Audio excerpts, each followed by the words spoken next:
hari yang lalu, tapi karena waktunya kemarin sudah terlalu malam, sehingga akan terjadi banyak hal.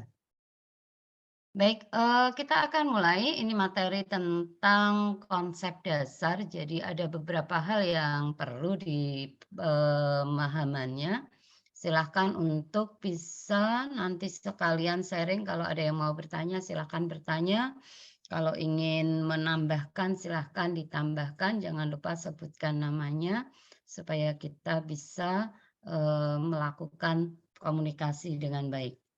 Nah, di konsep dasar kemarin sudah dibahas oleh teman-teman, ada sejarah dan perkembangan keluarga berencana, kemudian ada konsep KB, nanti organisasi dan program yang ada di keluarga berencana, kemudian manajemen, bagaimana melaksanakan atau melakukan program KB yang berkualitas. Kemudian kita mengenal beberapa permasalahan yang ada hubungannya dengan keluarga berencana. Yang terakhir adalah peran bidan dalam keluarga berencana. Itu yang ada di konsep dasar KB. Materi yang kedua nanti kita akan membahas tentang kependudukan. Baik, kita akan lihat dulu di sejarah perkembangan keluarga berencana. Memang kalau dilihat sejarah itu ada yang dari luar negeri, ada yang dari dalam negeri. Dari luar negeri tentu saja lebih banyak dipengaruhi oleh bangsa-bangsa Eropa. Nanti kita bisa lihat beberapa kongres yang ada yang sudah dilakukan di luar negeri. Ternyata hal itu mempengaruhi kondisi yang ada di dalam negeri sehingga mulai ada bentuknya perkumpulan. Nah, perkumpulan ini mereka masih bersifat silent operation. Artinya mereka melakukan segala sesuatu secara diam-diam. Kenapa diam-diam? Karena memang pada fase-fase awal kemerdekaan, keluarga berencana ini programnya belum diakui atau masih menjadi sesuatu yang dihalang-halangi. Hal itu berhubungan dengan kondisi negara kita yang sedang dalam masa perjuangan kemerdekaan, sehingga butuh sekali tenaga, butuh sekali sumber daya manusia ya untuk mempertahankan kemerdekaan Indonesia. Kemudian mulai tahun 67 ini ada yang disebut dengan peralihan dari orde lama ke orde baru ya. Sehingga yang tadinya berbentuk perkumpulan kemudian menjadi suatu usaha ini dibentuk dalam suatu gerakan ya. Kemudian ada struktur organisasinya, tadinya bentuknya lembaga. Kemudian mulai tahun 70 disebut dengan Badan Koordinasi. Sampai sekarang BKKBN, kalau di daerah sekarang namanya bukan BKKBN, tapi DP2KB P2PA. Dinas Perlindungan Perempuan dan Pemberdayaan serta untuk perlindungan anak. Ya, jadi ada kegiatannya di sana. Nah, ini garis besarnya bahwa ada perbedaan ketika zaman Presiden Soekarno dan Presiden Soeharto sampai saat ini. Tentu saja semuanya berhubungan dengan kondisi politik yang ada di saat itu. Jadi kita tidak bisa melihat segala sesuatu sejarah dilihat pada saat ini. Nggak bisa, kalau kita melihat sejarah harus melihat apa yang terjadi pada saat itu. Nah, kemudian konsep KB sendiri apa? Keluarga berencana adalah suatu usaha. Jadi namanya usaha bisa berhasil, bisa gagal. Tetapi harus ada satu langkah awal yaitu usaha. Usahanya apa? Yang pertama menjarangkan dari jumlah anak dan merencanakan jumlah serta jarak kehamilan. Tentu saja tidak hanya merencanakan saja, tidak hanya berupa keinginan, tetapi dilihat atau juga diaplikasikan dengan alat, yaitu alat kontrasepsi. Nah, kemudian membatasi.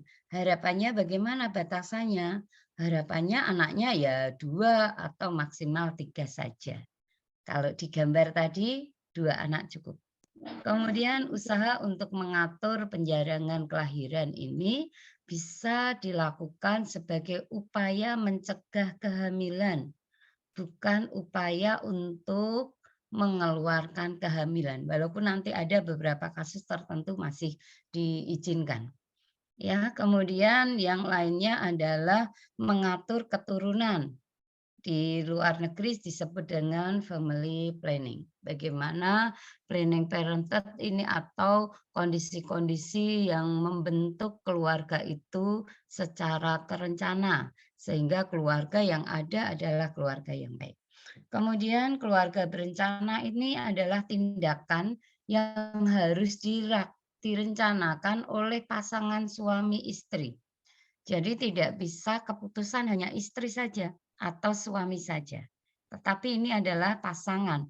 Jadi keputusan itu harus bersama untuk menentukan jumlah anak sesuai dengan kondisi masyarakat dan negara. Nah, KB ini berbeda dengan birth control, artinya menghapus kelahiran. Artinya tidak boleh melahirkan sama sekali atau harus melakukan aborsi kalau dia hamil. Bukan, ya.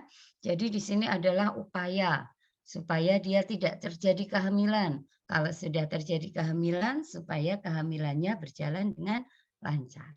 Nah, kemudian ketika keluarga itu merencanakan ini bisa mulai memikirkan, apa sih metode kontrasepsi yang ingin dilakukan. Tentu saja harus ada persetujuan dengan mengatur kesuburan yang mereka sudah miliki. Harapannya apa? Supaya apa yang direncanakan itu menjadi kenyataan. Keluarganya menjadi keluarga yang baik ya. Kemudian secara ekonomi anak-anaknya juga bisa mendapatkan pelayanan yang terbaik. Hal-hal yang perlu diperhatikan di sini hanya menjarangkan, mengatur waktu untuk hamil yang aman, jangan terlalu dekat, jangan terlalu banyak, jangan terlalu sering, gitu ya. Kemudian apa saja yang ada di program KB? Program KB yang saat ini ada namanya PKBI. Berdirinya sejak tahun 57, dulu berupa LSM karena mereka ingin menyelesaikan permasalahan yang ada di Indonesia. Nah, PKBI ini mengembangkan programnya, terutama mereka adalah programnya yang berbasis gender. Pelayanannya berpihak pada semua masyarakat, semua rakyat. Semboyannya adalah PKBI, ini Persatuan Keluarga atau Perkumpulan dari Keluarga Berencana Indonesia, berjuang untuk memenuhi hak seksual dan kesehatan reproduksi. Kemudian organisasi yang lain yaitu BKKBN, ya kalau dinasnya sekarang berbeda macam-macam sekali.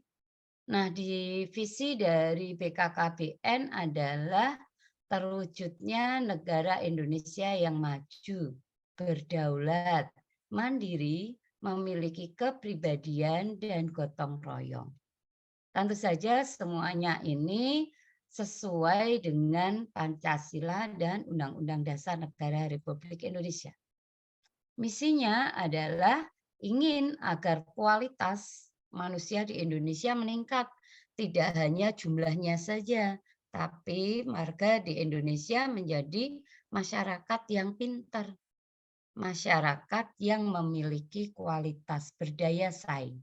Struktur ekonominya baik, ya Indonesia tidak tergantung dengan negara yang lain. Dia bisa produktif secara ekonomi, Indonesia bisa mandiri, bisa berdaya saing yang tinggi. Artinya tidak selalu impor tetapi sudah ekspor. Pembangunannya harus merata. Yang dirasakan di Jawa juga dirasakan di Papua, dirasakan di Kalimantan, Sumatera maupun Sulawesi. Nah, budaya yang ada itu dipelihara. Kemudian memang selalu berupaya untuk membentuk bebas korupsi. Namun sulit ya, ternyata banyak aparat yang masih terkena. Kemudian membentuk martabat dan kepercayaan.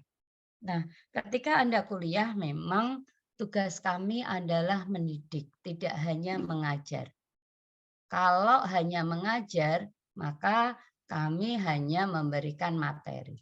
Tetapi ketika kami harus mendidik, maka kami akan memperbaiki, menata supaya martabat yang Anda miliki, Anda memiliki rasa percaya diri yang baik ya, Anda bisa bersikap memiliki kepribadian yang baik ya. Ini adalah kondisi-kondisi yang perlu kita perhatikan. Selanjutnya adalah bagaimana memanage suatu program keluarga berencana yang berkualitas. Yang pertama, program keluarga berencana itu merupakan suatu proses perawatan kesehatan. Artinya dilakukan terus-menerus. Kalau kebidanan kita pakai metode SWOT, kita pakai pendekatan Varney, ya, mulai data subjek, data objek, ya, kemudian bagaimana kita merencanakan, kita mengimplementasi dan mengevaluasi semua perawatan kesehatan pada wanita usia subur. Memang program keluarga berencana ini fokusnya wanita usia subur, tidak lansia, tidak pada remaja. Walaupun pada kenyataannya ada remaja yang masih yang sudah menggunakan alat kontrasepsi. Nah, kemudian pelayanannya secara program pelayanan utamanya adalah memilih alat kontrasepsi. Alat kontrasepsi apa saja yang perlu dipilih. Kemudian yang kedua adalah pelayanan aborsi. Ternyata memang di PKBI itu memberikan satu layanan aborsi yang aman. Artinya di sini memberikan kesempatan untuk mendapatkan pelayanan aborsi ketika ada aseptor yang mengalami kegagalan dalam menggunakan alat kontrasepsi. Tetapi di sini bukan aborsi yang ilegal, tapi dia legal. Dan di sana sudah ada beberapa aturan, beberapa metode yang digunakan sesuai dengan kondisinya. Nah, ini dilakukan oleh tenaga kesehatan yang memang memiliki kemampuan dan mempunyai hak. Kemudian pelayanan utamanya adalah kesehatan pada ibu. Nah, ketika memilih alat kontrasepsi, apakah selalu wanita? Laki-laki ada enggak? Ada. Tapi tujuannya adalah supaya ibunya sehat. Namun di pelayanan KB itu tidak hanya berhubungan dengan alat kontrasepsi. Ternyata ada hubungannya dengan mencegah penyakit kelamin, HIV/AIDS, ya, kemudian perawatan setelah aborsi, pengobatan ISK, infertilitas, pap smear. Nah, dan juga semuanya ini persiapan atau mereka yang sudah menggunakan alat kontrasepsi. Tujuannya apa sih manajemen program KB yang berkualitas ini? Tujuannya agar semua keinginan dari wanita usia subur, kebutuhannya, dan semua perlindungannya itu didapatkan. Dan ketika dia sudah menggunakan alat kontrasepsi, maka angka putus KB atau dia berhenti tidak menggunakan KB itu rendah. Serta kalau mereka sudah menggunakan alat kontrasepsi, kesehatan ibunya terjamin sehingga efek sampingnya tidak akan banyak. Kalaupun ada efek samping, segera bisa ditangani. Nah, ketika kita melihat masalah yang ada di pelayanan KB, kalau secara data seperti apa? Datanya ternyata banyak pasangan wanita atau pasangan yang akan menikah itu mereka belum siap menikah. Menikah karena terpaksa, menikah karena sudah hamil, menikah karena dijodohkan, dipaksa karena ekonominya nggak ada. Hal ini membuat 30% sumber daya manusia kualitasnya kurang ketika mereka di dalam pernikahannya tidak siap. Akibatnya terjadi KDRT, terjadi perceraian, terjadi pertengkaran, ya.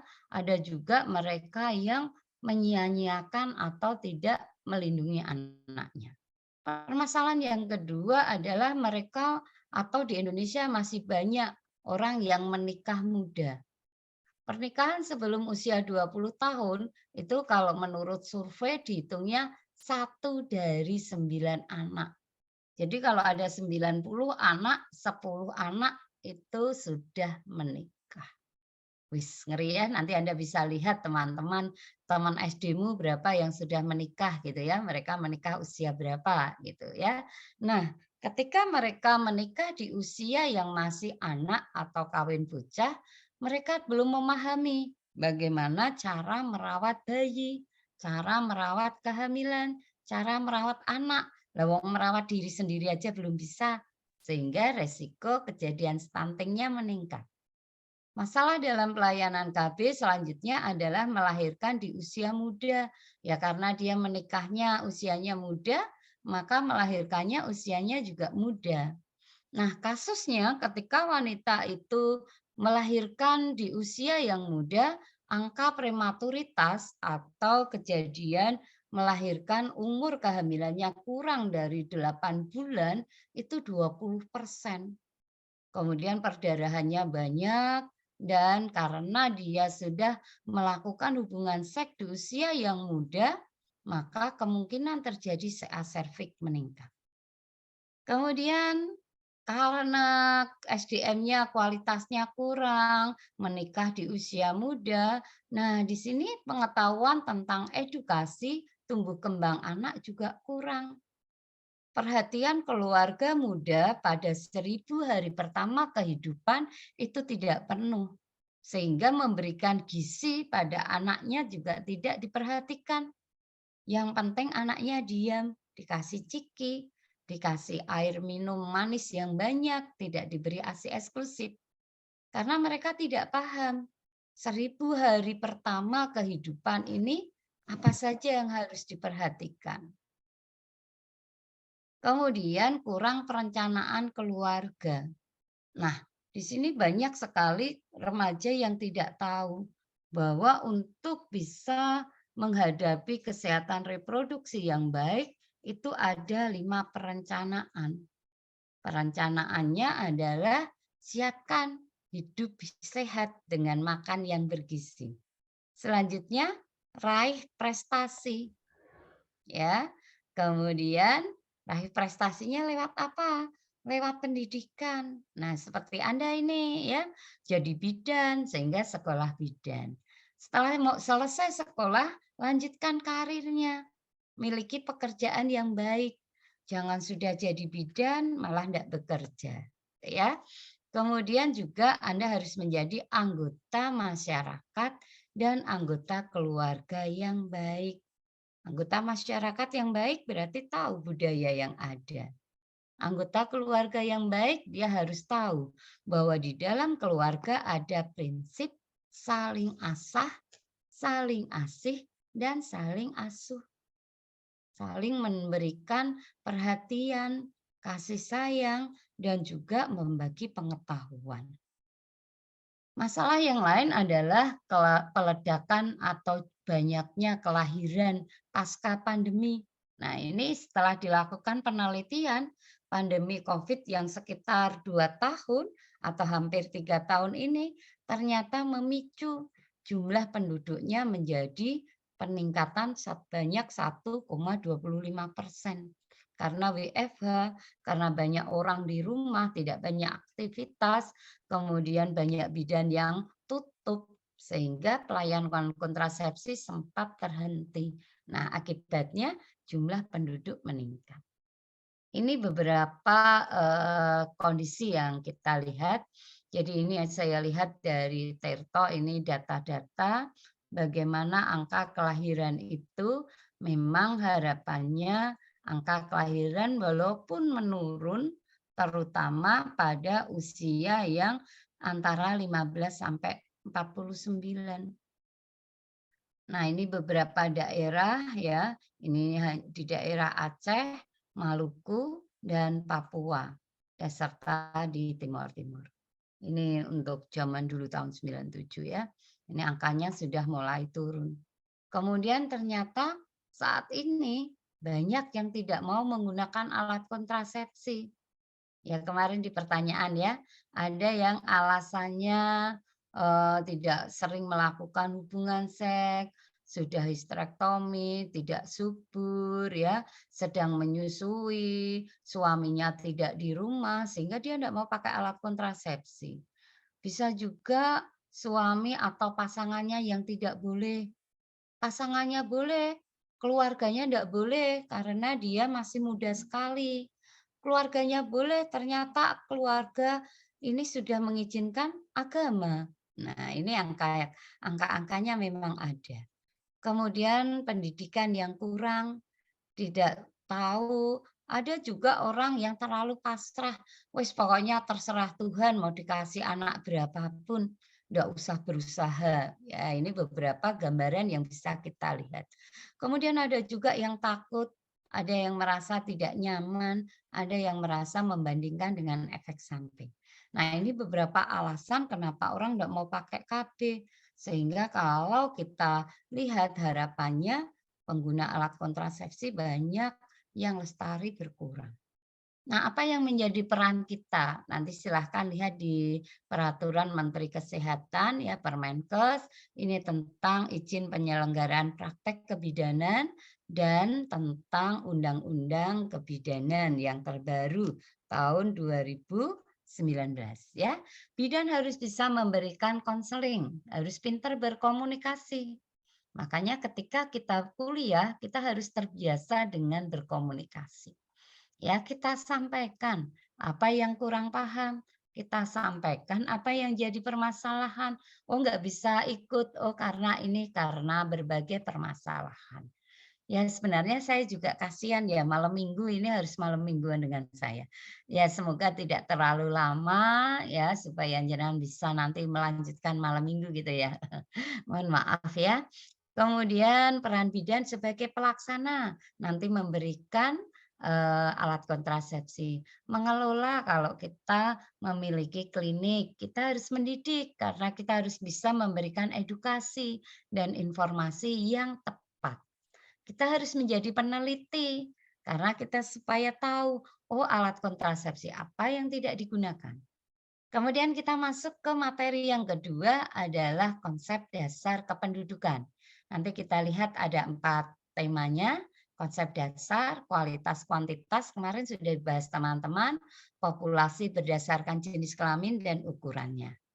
Baik, ini adalah konsep dasar kependudukan itu adalah struktur penduduk. Struktur itu adalah dilihat dari jumlahnya, dilihat dari sebarannya, apakah semua pulau ada penduduknya, ya, apakah komposisinya, komposisi itu antara laki-laki dengan perempuan, baik tingkat pendidikannya, kesehatannya, apakah sama? Kemudian di konsep dasar kependudukan ini ada beberapa hal yang penting kita ketahui. Di demografi itu yang penting adalah yang pertama fertilisasi atau fertilitas, jumlah kelahiran dalam satu penduduk atau satu wilayah penduduk. Yang kedua mortalitas adalah kematian. Yang ketiga adalah migrasi. Nah, untuk mengetahui jumlah ini, maka butuh dilakukan pengumpulan data penduduk. Yang kedua, kalau kita sudah kumpulkan, kita ukur supaya kita tahu, oh, penduduk Indonesia itu seperti apa. Baik, kita akan lihat ya. Pengertian demografi itu banyak. Salah satunya menurut Matra mengatakan bahwa demografi itu ilmu. Jadi dia selalu berkembang untuk mempelajari struktur proses penduduk di satu wilayah. Struktur itu yang dilihat dari mana? Dari jumlahnya, sebarannya, komposisinya. Kalau kita lihat seperti ini, penduduknya komposisinya itu paling banyak di Jawa 56%, di Maluku dan Papua hanya 3,17%, daerah Sumatera 21,68%. Nah, persebaran yang tidak merata ini kalau kita lihat gambar pulaunya, Pulau Jawa dengan Sumatera, wah lebih besar Sumatera, dengan Papua lebih besar Papua, dengan Kalimantan besar Kalimantan, ya. Tetapi hal ini banyak dipengaruhi. Ada proses kelahiran, kematian, dan perpindahan penduduk atau migrasi. Zaman dulu ada transmigrasi gitu ya. Nah, kualitas dan kuantitas penduduk. Kalau kualitas itu kita melihat bagaimana penduduk itu bisa memiliki daya saing. Dilihat dari mana? Kemampuan mereka. Apakah mereka memiliki pendidikan yang layak? Jangan-jangan di satu pulau tersebut pendidikannya hanya SD atau malah nggak sekolah, malah nggak bisa baca.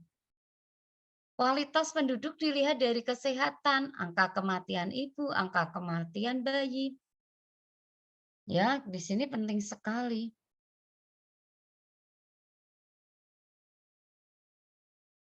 Kemudian, pendapatan, ya, pendapatan dari satu tempat, masyarakat UMR, ya. Jadi bagaimana upah minimal dari setiap daerah berbeda. Kalau daerahnya itu kaya, daerahnya banyak produksi, maka UMR-nya tinggi. Kalau, daerahnya miskin, ya UMR-nya rendah. Nah, ini menimbulkan beberapa orang pindah, pindah di tempat saya cari pekerjaan uangnya sedikit, kalau di Jawa kok banyak. Di Jawa, Jawa mana? Oh, ternyata Jakarta, ibu kota yang paling banyak.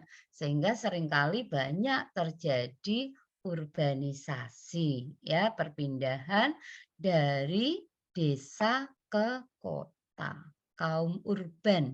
Akhirnya mereka tinggal di kolong jembatan, mereka ndak punya rumah, mereka tinggal di gerobak, di tempat sampah. Nah, ini kualitas penduduknya bagaimana? Apakah mereka bisa sekolah? Oh, ndak punya uang. Apakah kesehatannya bisa terjamin? Lah, airnya saja air tercemar. Apakah mereka bisa mendapatkan fasilitas yang baik? Lah, ndak bisa, ndak punya uang. Nah, ini adalah kualitas penduduk. Kalau kuantitas itu kita melihat jumlahnya saja, seperti pulau tadi. Ya, kalau di pulau ini kan tadi di gambar pulau tadi, oh ternyata banyak penduduk ada di Jawa. Kalimantan hanya sedikit, Sulawesi sedikit, Maluku ya, kemudian Bali dan Nusa Tenggara lumayan. Nah, kita akan bertemu dengan bonus demografi. Bonus demografi ini umumnya atau diprediksi terjadi tahun 30. Anda umurnya berapa ya? Nah, ketika, bonus demografi ini Indonesia memiliki jumlah usia produktif yang banyak dan lebih banyak dari usia yang non produktif. Non produktif itu berarti bayi, berarti sudah pensiun, sudah lansia. Nah, kalau usia produktifnya banyak, berarti peluang kerjamu semakin sempit, persainganmu semakin banyak, ya. Jadi Anda akan bersaing dengan orang yang lebih banyak. Nah, kalau Anda tidak berkualitas, Anda tidak menjadi bidan yang profesional, ya nanti Anda tidak akan bisa bekerja. Nah, kualitas dan kuantitas penduduk ini juga akan memiliki beberapa permasalahan. Nah, kualitas dan kuantitas ini harus kita benar-benar kita periksa, harus benar-benar kita data. Nah, sumber data untuk mengetahui jumlah penduduk dibagi dua. Kita mencari data secara langsung dan secara tidak langsung. Kalau secara langsung ya dicatat, dicari satu persatu. Kalau tidak langsung hanya mengambil data yang sudah ada di instansi. Caranya untuk mengambil data langsung adalah dengan sensus penduduk. Ini sudah mulai tahun 58 ya, dilakukan mengumpulkan data, kemudian disusun, kemudian dibuat data demografinya, dibandingkan dengan ekonomi dan sosial. Kemudian karakteristik dari setiap sensus penduduk ini bisa dilihat. Oh, tiap orang itu jenis kelaminnya beda. Sensus yang dilakukan tahun 70 dengan tahun 80 berbeda. Sensus yang dilakukan di Jakarta dengan di Papua berbeda. Sensus itu yang dilakukan secara berkala, tidak hanya sekali saja. Selanjutnya adalah pencatatan penduduk atau registrasi. Nah, ini supaya kita tahu ada penduduk yang baru datang, ada penduduk yang dia mengalami suatu permasalahan hukum, ada suatu penduduk yang dia perlu mendaftarkan diri untuk mendapatkan bantuan, untuk mendapatkan pelayanan, ya. Nah, ini juga ada beberapa yang penting. Misalnya berubah KTP. KTP ini penting sekali. Ada yang belum punya KTP? Oh ya, kita harus punya KTP. Nah, karena di situ semua data kita ada di sana. Kita mengenal sedikit tentang survei penduduk. Survei itu adalah bagaimana kita melihat data penduduk berdasarkan sampel. Sampel itu hanya diambil sebagian. Misalnya setiap 10 orang dipilih satu. Kalau kemarin ada penelitian dari mahasiswa perawat, dia pilih yang menjadi respondennya adalah mereka yang absennya genap. Nah, itu adalah sampel. Nah, sampel ini mewakili semua orang yang hadir atau semua yang dinilai. Kemudian populasi penduduk berdasarkan usia dan jenis kelamin. Nah, ini bisa kita lihat kenapa harus dipisahkan berdasarkan usia, berdasarkan jenis kelamin. Ini dilihat dari adanya fenomena bahwa ada dinamika penduduk, perubahan jumlah penduduk perkembangan, kemudian komposisi penduduk ya antara jumlah yang muda, yang subur, yang tua, kemudian sebarannya atau size and population distribution.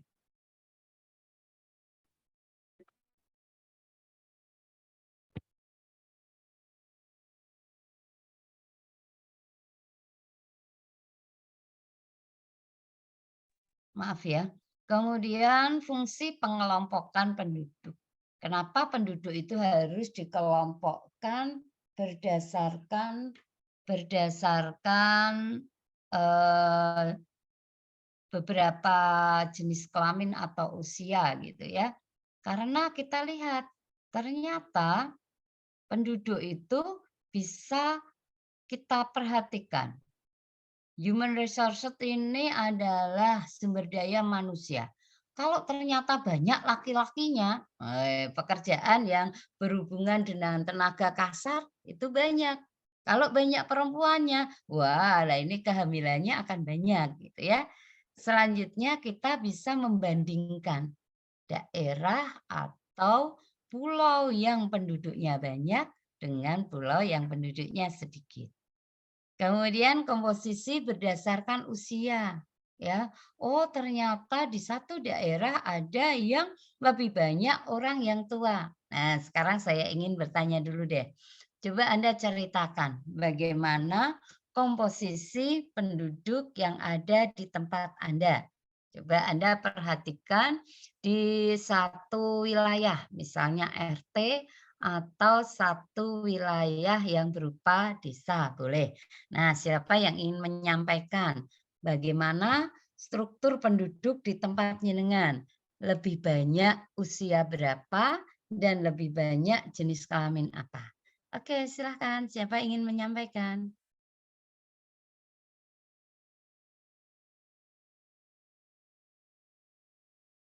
Yuk, silahkan Berlia.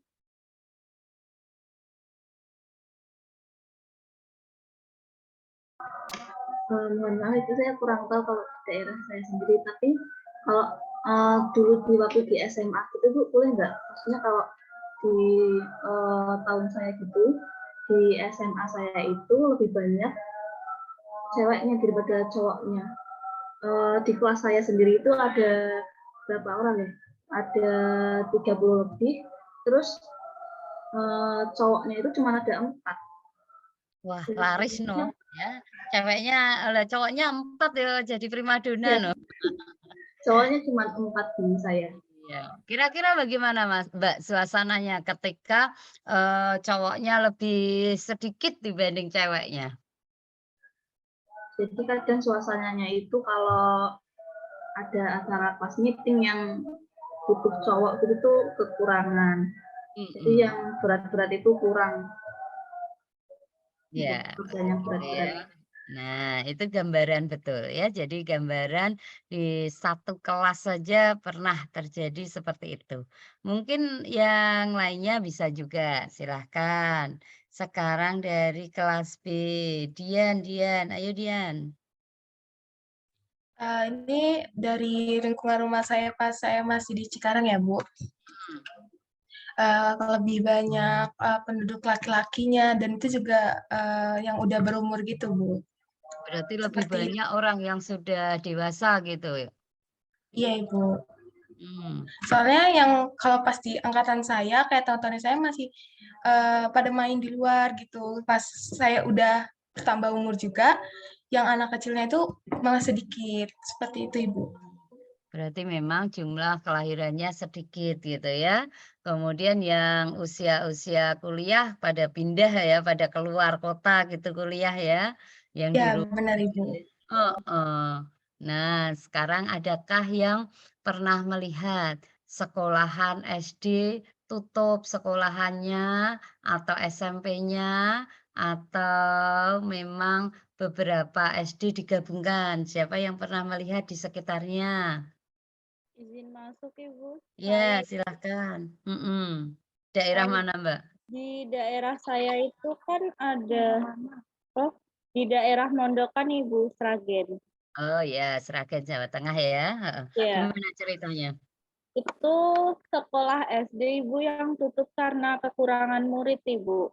Jadi Hmm, cuma 12 murid yang daftar di SD atau kurang lebih begituan Ibu. oh gitu ya. Kenapa katanya kok iso muridnya sedikit? Em, itu karena yang di sana kan Ibu, SD juga udah pada deket kan yang lingkungan lainnya. Itu karena SD-nya mungkin kurang, apa ya, kurang bagus dan juga sarananya, prasarananya juga gitu, Bu, kurang. Nah, ya. Jadi saya mengiring terima kasih ya. Jadi ada beberapa sekolah yang sampai tutup. Nah, tadi sudah Anda bisa melakukan analisis. Kenapa sekolahan itu tutup gitu ya? Oh, ternyata gitu ya. Ternyata itu dia tutup karena kualitasnya nggak bagus. Nah, Anda bisa membayangkan setiap tahun kemarin saja wisuda itu yang Poltekkes Semarang saja wisuda bidan D3, S1 dan profesi hampir 1.000 orang. Bayangkan, Anda besok lulus masih tahun depan, gitu. Tahun depan itu yang lulus dari Poltekkes Semarang saja sudah berapa? Belum di sekolahan swasta. Poltekkes nggak hanya Semarang, ada Aceh, ada Sorong, ada Sulawesi, ya, ada Poltekkes di Surabaya, di Jogja, bayangkan. Itu adalah jumlah yang perlu Anda pahami. Kenapa Anda harus bisa, memiliki kualitas yang baik? Kenapa penduduk Indonesia itu diharapkan tidak hanya jumlah kuantitas, tetapi kualitas, ya. Demikian juga ketika besok Anda punya anak, Anda harus bisa membandingkan, ya, berapa, eee, keuangan yang Anda miliki, berapa tangan perhatian yang bisa Anda berikan. Kalau Anda bisa memberikan, perhatian anak seperti Novita Anggraini ini misalnya punya anak 10 gitu, dia bisa memperhatikan, ya nggak apa-apa. Tapi kalau dia cuma memperhatikan satu aja nggak bisa, ya piye lagi. Ya, jadi perhatian itu perlu dipertimbangkan, berapa banyak, gitu ya. Kemudian tadi jumlah penduduk dari usia yang berbeda itu permasalahannya berbeda. Apakah ada yang daerahnya banyak yang menjadi TKW, tenaga kerja wanita? Adakah? Silahkan sharing. Halo? Adakah yang di sekitarnya, tetangganya ada yang menjadi TKW? Pergi ke Saudi Arabia, pergi ke Singapura, pergi ke Tiongkok, atau pergi ke Taiwan, adakah? Ada Ibu. Oke. Daerah mana? Hongkong.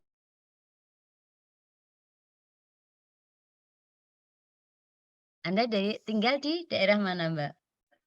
Di daerah Bandungan, Semarang, Ibu. Oh, Bandungan Semarang. Ya, kalau di Bandungan Semarang banyak juga yang TKW keluar. Lumayan, Ibu.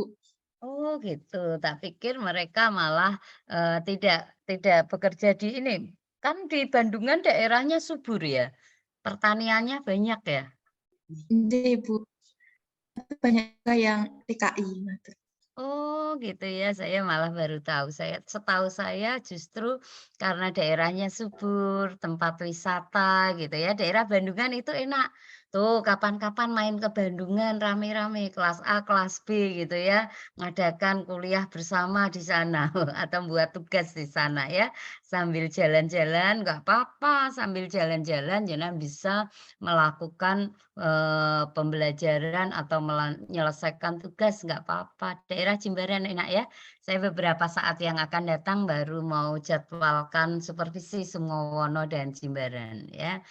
Jadi sambil melihat-lihat. Nah, ketika ada keluarga yang menjadi TKW, tenaga kerja wanita, otomatis yang di rumah kepala keluarganya bapak-bapak, dia merangkap juga menjadi ibu-ibu. Nah, ketika komposisi di satu daerah itu banyak wanitanya yang pergi ke luar negeri, keluar daerah, sementara yang ada di situ bapak-bapak saja, maka terjadi permasalahan juga. Kalau di daerah Kabupaten Kendal, banyak sekali kasus terjadi KDRT, bapaknya mukuli anaknya, bahkan terjadi pelecehan seksual. Mungkin tidak dengan bapaknya, tapi dengan tetangganya. Nah, ini beberapa kasus yang benar-benar nyata dan ada. Inilah makanya harus kita siapkan keluarga yang akan Anda pilih, pasangan yang Anda akan pilih, jumlah anak berapa yang akan Anda siapkan, ini penting sekali. Nah, penyebaran penduduk.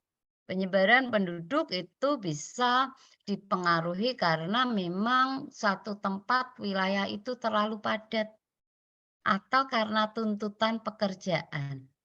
Jadi nanti kalau Anda diberikan kesempatan untuk bekerja di daerah 3T, terluar, terjauh ya, kemudian terpencil gitu ya, secara geografis susah.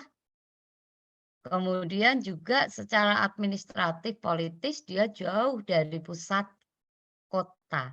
Tergantung dari Anda. Apakah Anda mau ataukah Anda tidak mau? Nah, kalau Anda maunya di kota besar semua, maka persebaran penduduknya tidak akan berjalan dengan lancar. Nah, ini adalah piramida penduduk. Kemarin kita bahas ya. Ini Ila Salsabila sedang kemana? Nah, skema dari piramida penduduk ini macam-macam. Kalau yang A ini disebut ekspansif. Sebagian besar penduduknya berada di umur muda. Umur muda itu berarti antara 0 balita ya sampai remaja. Kenapa? Karena di sini penduduknya cepat sekali. Kelahirannya banyak, kematiannya sedikit. Ini pembanding laki-laki dengan perempuan. Contohnya di Indonesia. Indonesia tuh banyak sekali nih kelahirannya. Walaupun sudah mulai menurun, tapi kalau dibandingkan dengan mortalitasnya lebih banyak morbiditasnya atau fertilitasnya. Kalau konstruktif, ini kelompok mudanya sedikit nih bentuknya kayak gini. Tapi di sana angka kematiannya juga sedikit.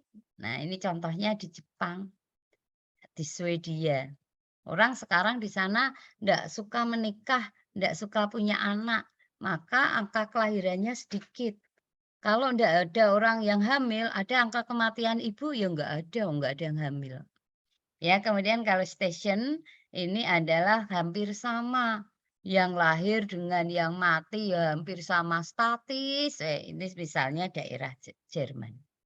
Nah, kita akan melihat beberapa ukuran-ukuran demografi. Semoga ini nanti kita bisa cepat, biar bisa selesai ya.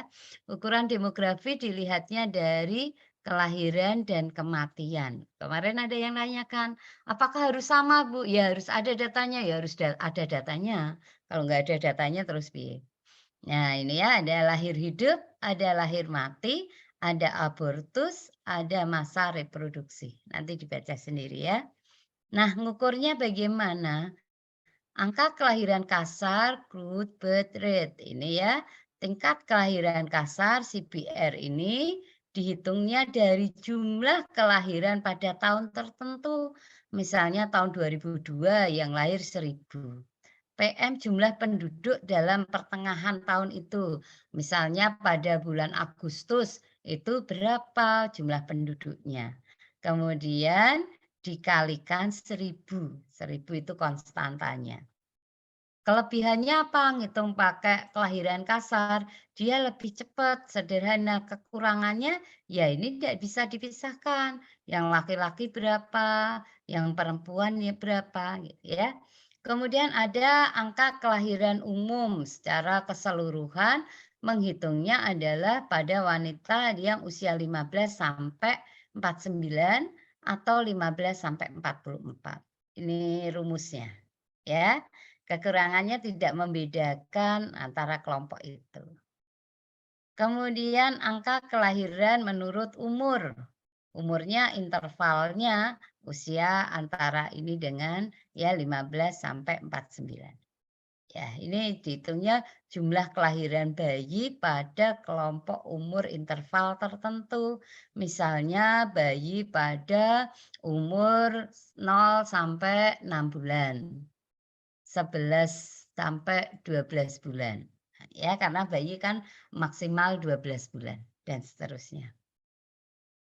Kemudian untuk mengukur fertilisasi, ini secara kumulatif dilihat total fertilitas. Ini nanti bisa dilihat jumlah bayi lahir laki-laki dan perempuan dibanding 1000 perempuan. Jadi kita melihat bayinya yang hidup tuh banyak yang laki-laki atau yang perempuan. Kemudian kalau tingkat fertilitas kotor, ini jumlah kelahiran bayi pada sekelompok perempuan yang usianya masih reproduktif. Ini tidak dipisahkan, laki-laki perempuan jadi satu. Kalau bersih, ini adalah jumlah kelahiran bayi perempuan, nah dilihat dari perempuan, yang laki-laki nggak dihitung. Kemudian kalau angka kematian itu dilihat dari angka kematian kasar, maupun di sini ada angka kematian bayi, AKB ya.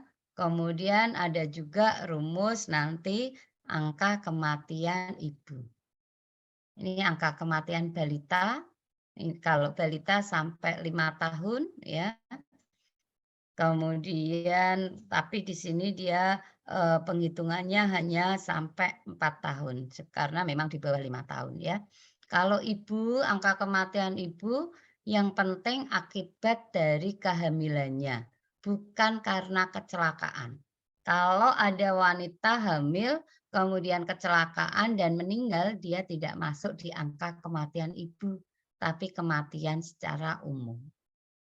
Nah, ini beberapa jenis migrasi perpindahan. Orang bisa pindah masuk, pindah keluar ya. Pindahnya merupakan dihitung selisih antara yang masuk dengan yang keluar, dihitung secara keseluruhan, atau pindahnya ke internasional. Ayo siapa yang mau kuliah internasional masih banyak peluangnya.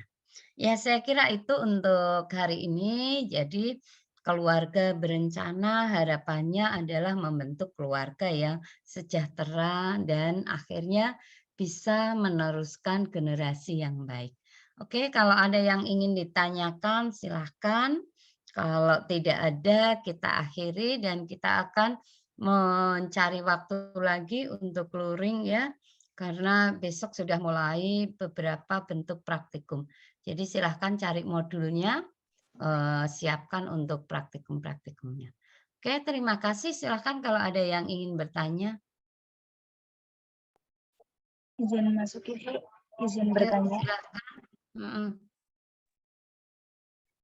Di desa saya itu banyak yang tidak menggunakan kontrasepsi Bu karena alasan biaya, dan kebanyakan masyarakat itu memilih menggunakan sirih, daun sirih atau jamu sebagai kontrasepsi alami.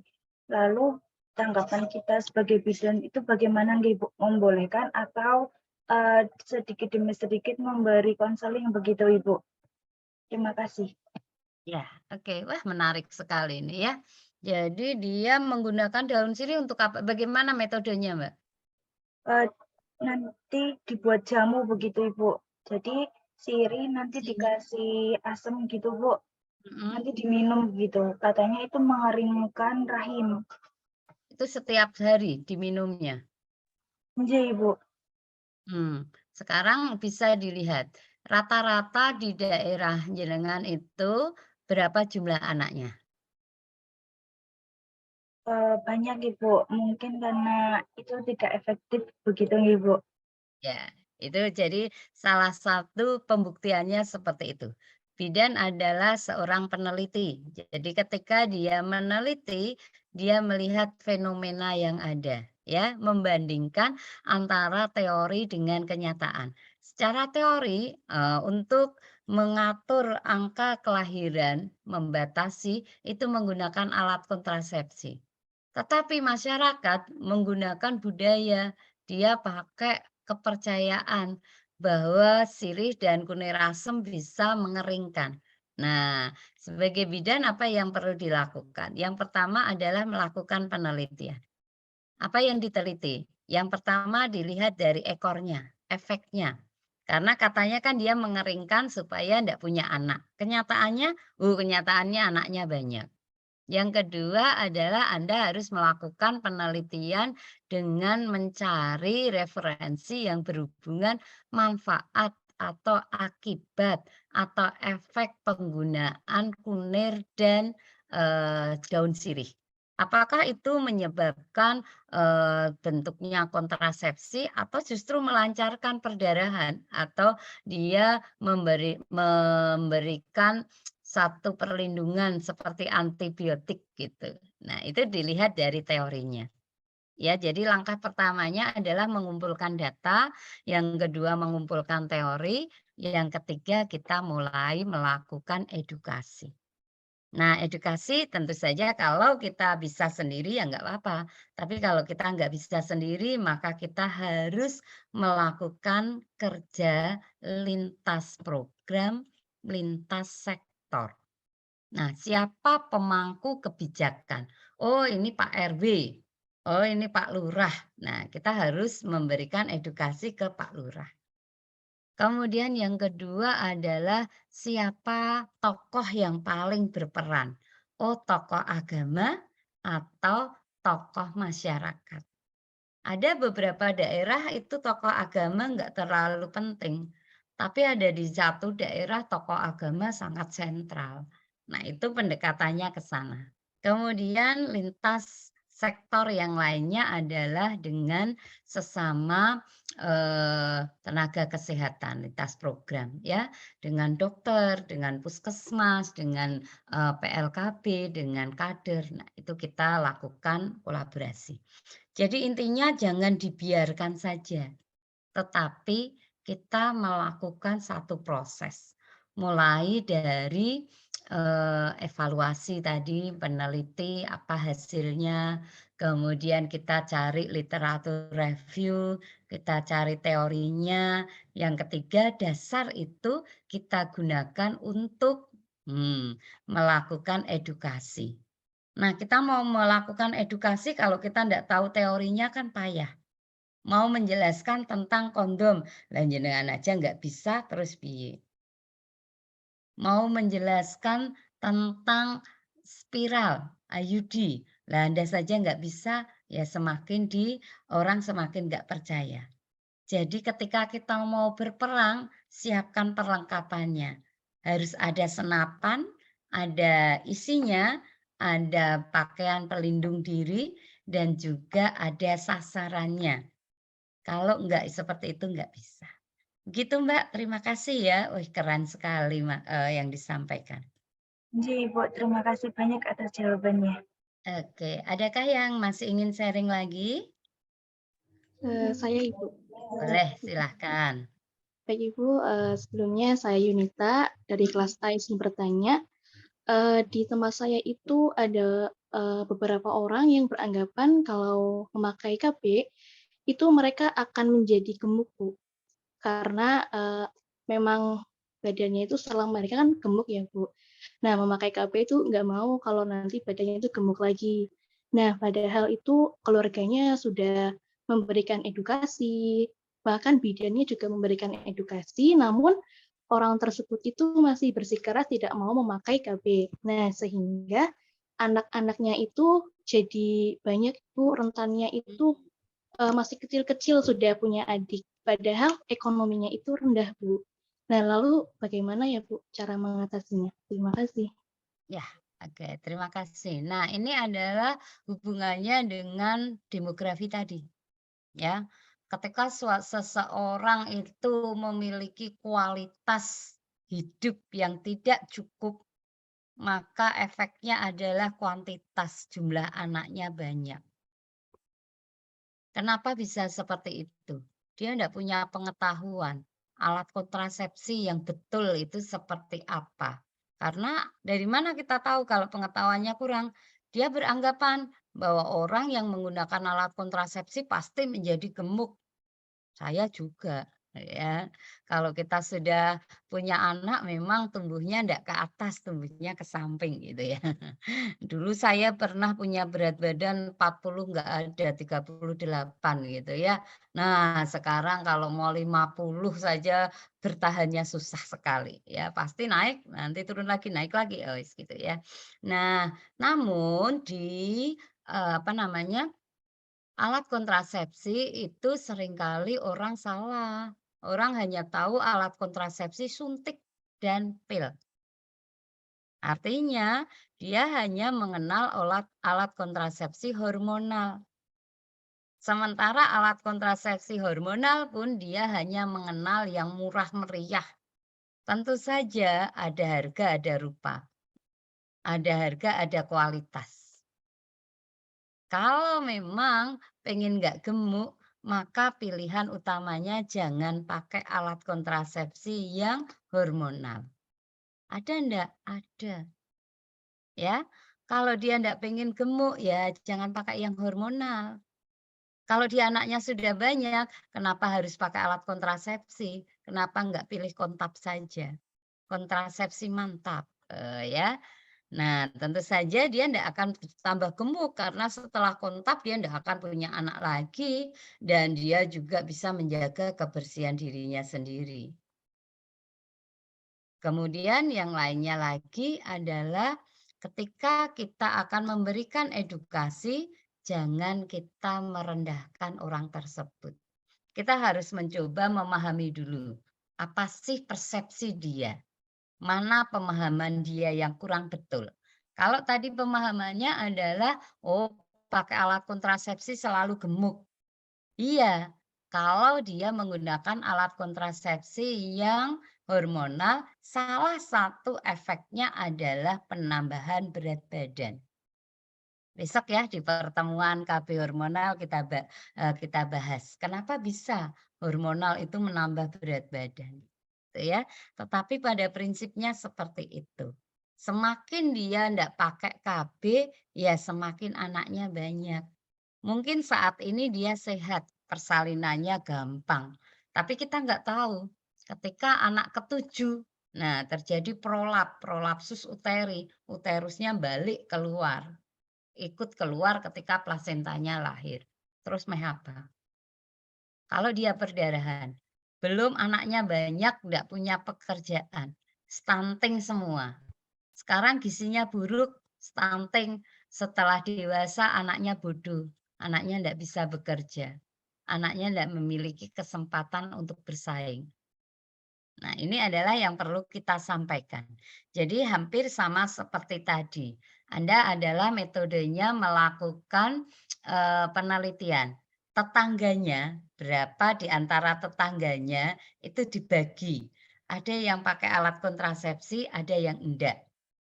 Yang pertama adalah sisi pandang kualitasnya. Bagaimana anak keluarga yang punya anak sedikit dengan jumlah anak yang banyak pada ekonomi yang sama loh ya. Kalau ekonominya beda ya nanti beda. Orang yang tidak punya uang, yang punya anak 2 dengan yang punya anak 10. Ini adalah bagaimana kita mengajak mereka berpikir. Yang kedua adalah Anda membandingkan orang yang menggunakan alat kontrasepsi hormonal dengan yang tidak. Contohnya IUD, nah, ya AKDR. Nanti dilihat, oh kalau dia pakai ini, ya dia nggak gemuk. Oh dia pakai itu, dia gemuk. Nah ini pembandingnya seperti itu. Nanti loh sesama suntik yang itu gak gemuk kok, yang ini gemuk. Bagi lagi. Oh ini suntikan kombinasi, ini suntikan yang hanya progestin. Kita lihat mana yang lebih gemuk, apakah yang progestin ataukah yang kombinasi. Jadi kita nggak bisa hanya berbicara langsung secara teori, tetapi lebih baik kita berbicara secara fakta. Ini loh kenyataannya masyarakat tetangga yang ada di depan kita. Kemudian baru masuk ke jurnal penelitian, ke teori penelitian, ke mekanisme proses dari alat kontrasepsi, dan yang sering adalah tadi saya gambarkan tadi kenapa dia tidak mau pakai alat kontrasepsi. Mungkin dia sudah mau, keluarganya tidak boleh. Keluarganya sudah boleh, ternyata agama yang nggak mengizinkan. Jadi ada faktor-faktor X lainnya. Ya, jadi ketika kita mau menyelesaikan masalah itu harus tahu apa penyebab dasarnya. Kalau sudah ketemu penyebab dasarnya, maka obatnya pasti betul. Tidak semua permasalahan penyuluhannya sama. Sementara begitu, Dek. Baik Ibu, terima kasih atas jawabannya. Oke, baik. Masih adakah? Wah, malam mingguan denganku ya. Ibu izin bertanya. Ya, boleh. Gantian siapa dulu silahkan. Bu, Kalau saya yang ya izin boleh sambil bertanya pakai mengenai chat boleh. Heeh. izin bertanya mengenai absen, Bu.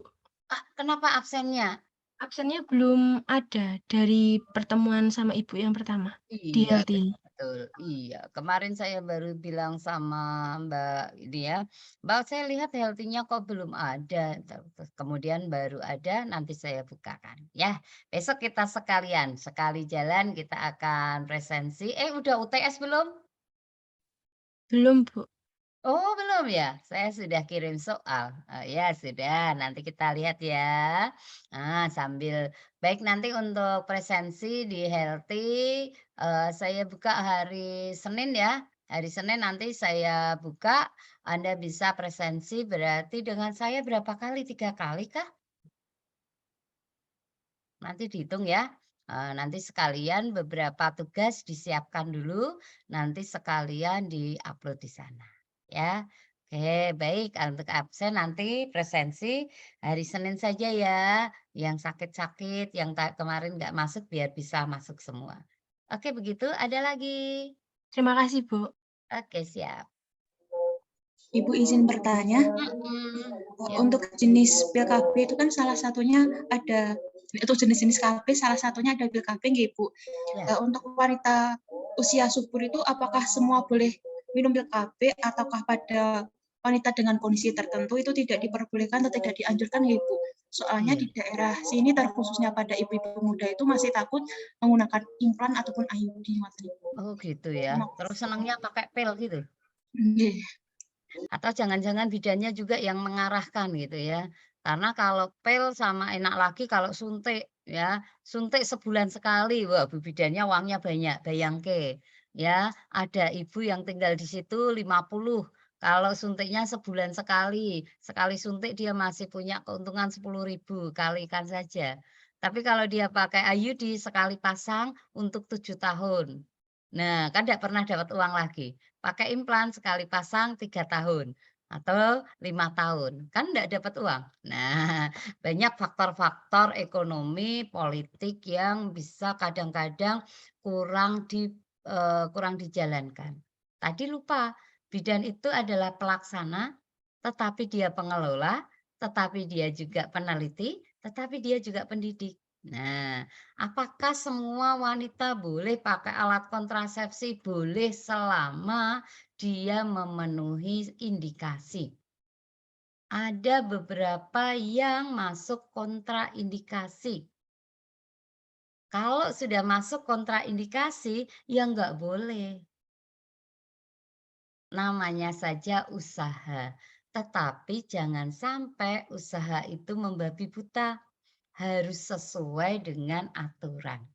Sama, usahanya dilakukan supaya lulus gimana? Tidur di tengah kuburan, ya itu namanya usaha yang salah.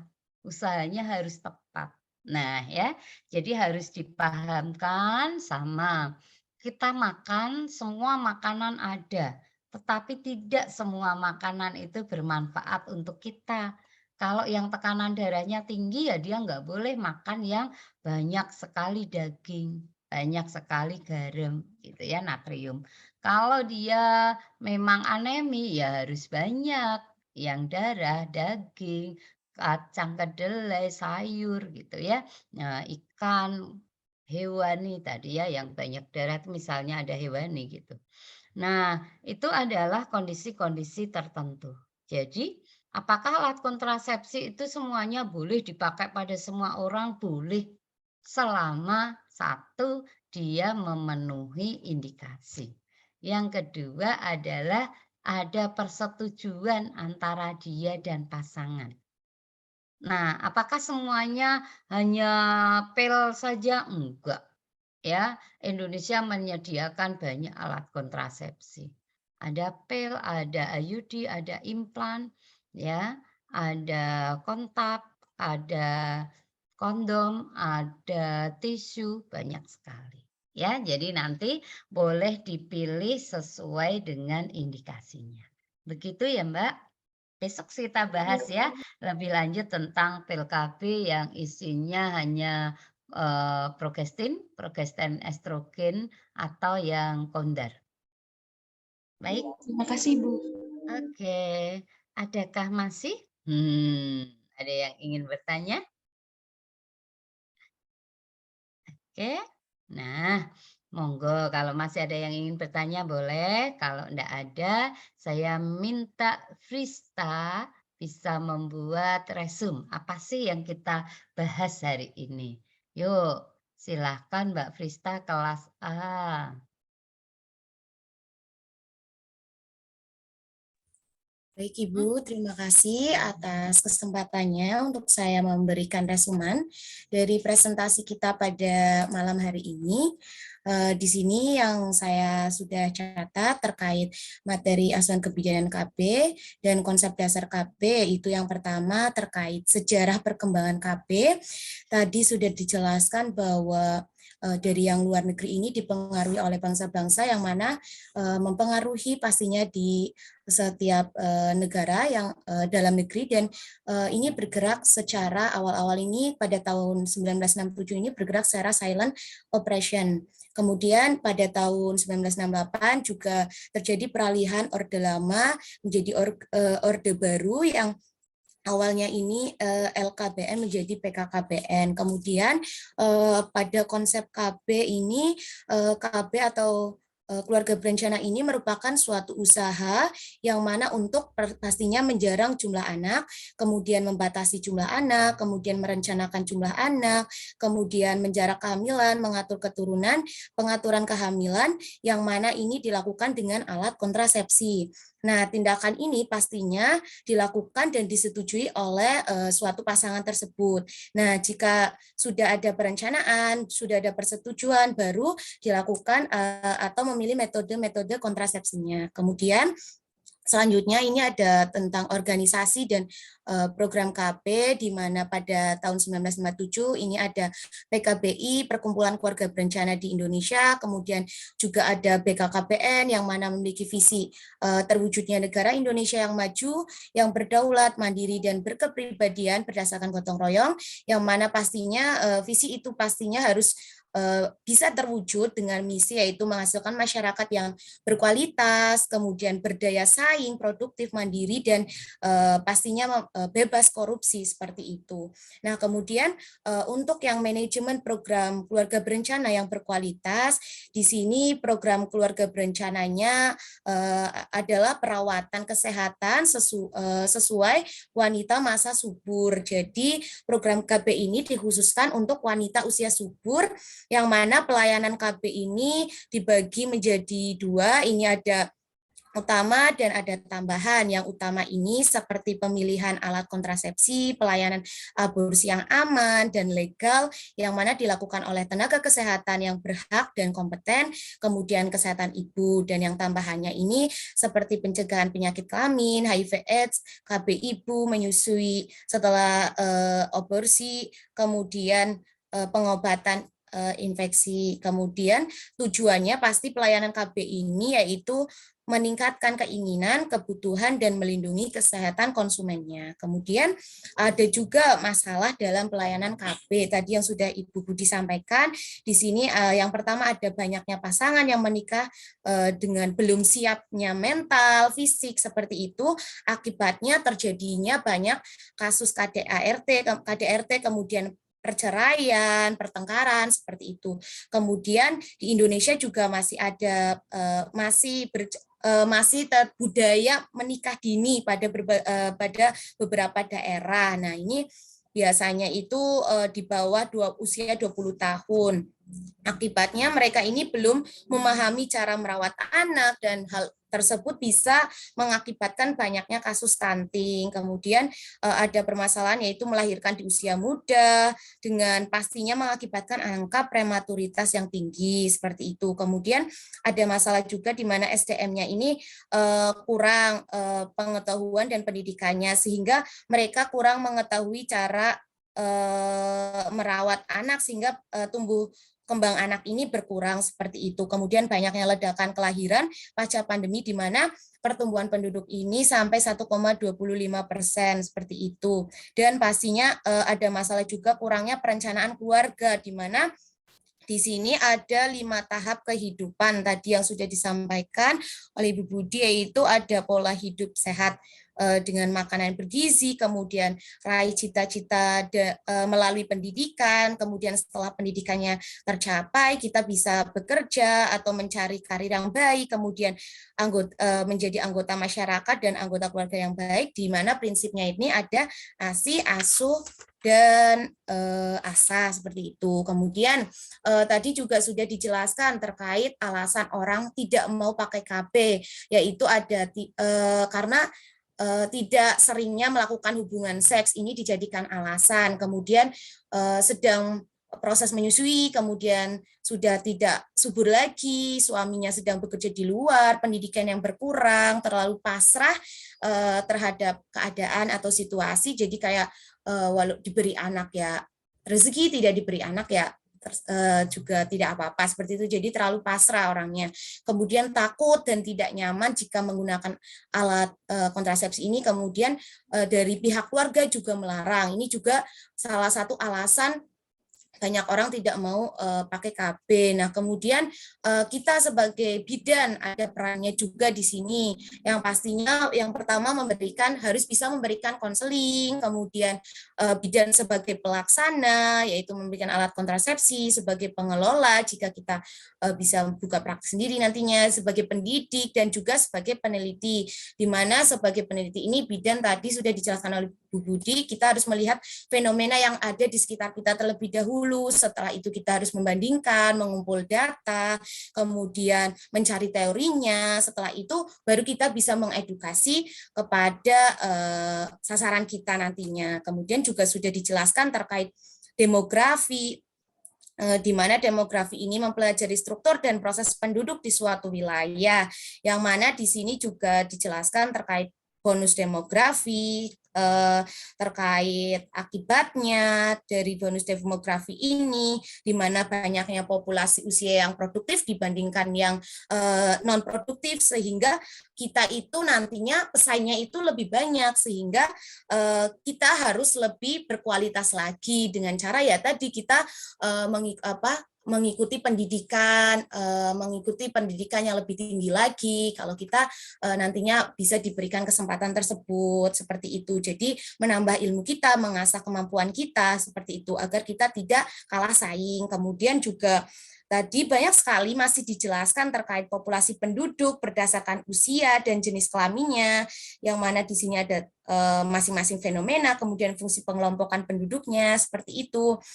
Kemudian ada juga tadi dijelaskan tentang kualitas dan kuantitas penduduk, di mana kita harusnya Indonesia, khususnya negara Indonesia ini harusnya mengedepankan kualitas ya dibandingkan kuantitas. Terbukti pada tadi sudah dijelaskan terkait perbandingan pada suatu daerah, jika sekolah ini yang kualitasnya lebih baik, pastinya kita sebagai orang tua akan memberikan pendidikan untuk anaknya untuk mengikuti sekolah yang berkualitas. Nah, ini bukti nyata bahwa kita harus mengedepankan kualitas, jangan mengesampingkan kualitas. Kita tidak boleh mengesampingkan kualitas. Jadi antara kuantitas dan kualitas itu harus seimbang seperti itu. Dan banyak sekali tadi masih saya sampaikan, mungkin teman-teman juga sudah mencatat mungkin ya materi-materi tadi, seperti itu Ibu dari saya.